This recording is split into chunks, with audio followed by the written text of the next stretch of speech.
Hi guys, আসসালামু আলাইকুম। আজকে আমি আপনাদের সামনে নিয়ে এসেছি ডিম পেঁয়াজের চপ রেসিপি। তো আমি এখানে দুটো ডিম সিদ্ধ করে নিয়েছি। এখন আমি ডিমগুলোকে কেটে 4 ভাগে ভাগ করে নিব।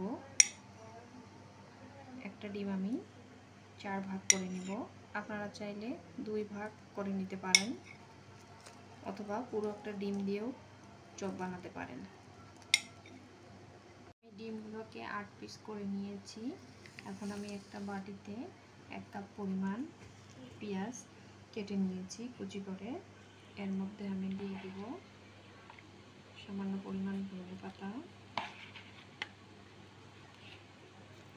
দিয়ে দিব হাফ চামচ পরিমাণ লবণ, দিয়ে দিব 1 চামচ পরিমাণ হলুদ গুঁড়া,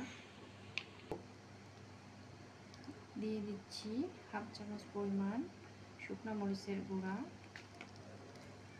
দিয়ে দিচ্ছি হাফ চামচ পরিমাণ জিরার গুঁড়া, আর দিয়ে দিব সামান্য পরিমাণ কাঁচামরিচ কুচি। এখন আমি মিশ্রণটা খুব ভালোভাবে মিক্সড করে নেব। দিয়ে দিচ্ছি সামান্য পরিমাণ চাট মশলার গুঁড়া।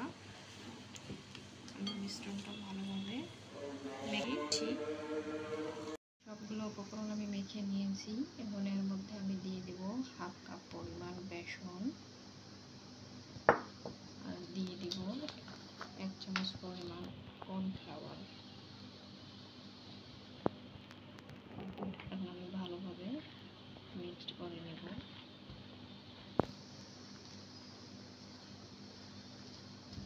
আপনারা চাইলে সামান্য একটু পানিও মিক্সড করতে পারেন যদি মিশ্রণটি শক্ত মনে হয়। আমি এখন চপগুলো বানিয়ে নিব। আলুর চপ যেভাবে বানায় যে শেপে, সেভাবে আমি এখন করে নিব। ডিমটা ভিতরে দিয়ে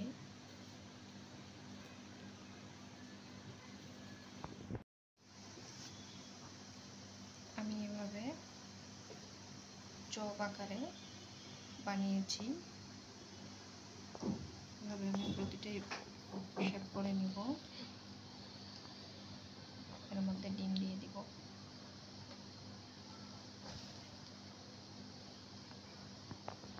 আমি তেলের মধ্যে ভেজে নিব।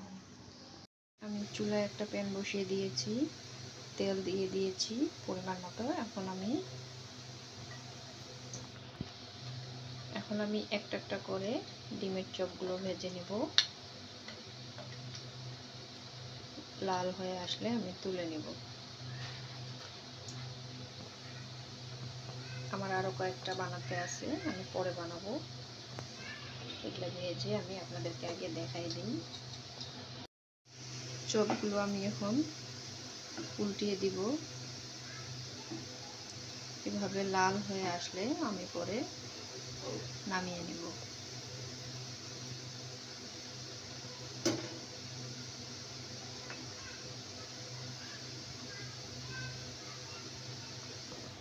আমার চপগুলো ভাজা হয়ে গিয়েছে।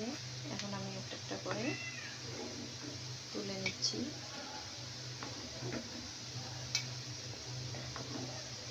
লাল হয়ে গিয়েছে, অনেক সুন্দর মসমস হয়ে গিয়েছে। গেল আমার মজাদার ডিম পেঁয়াজের চপ। আমার রেসিপিটি যদি ভালো লেগে থাকে, আপনারা যদি ইউটিউব থেকে দেখে থাকেন, তাহলে অবশ্যই লাইক, কমেন্ট এবং সাবস্ক্রাইব করতে ভুলবেন না। এবং ফেসবুক পেজ থেকে দেখে থাকলে অবশ্যই লাইক, কমেন্ট এবং ফলো দিবেন। সবাই ভালো থাকবেন। আসসালামু আলাইকুম।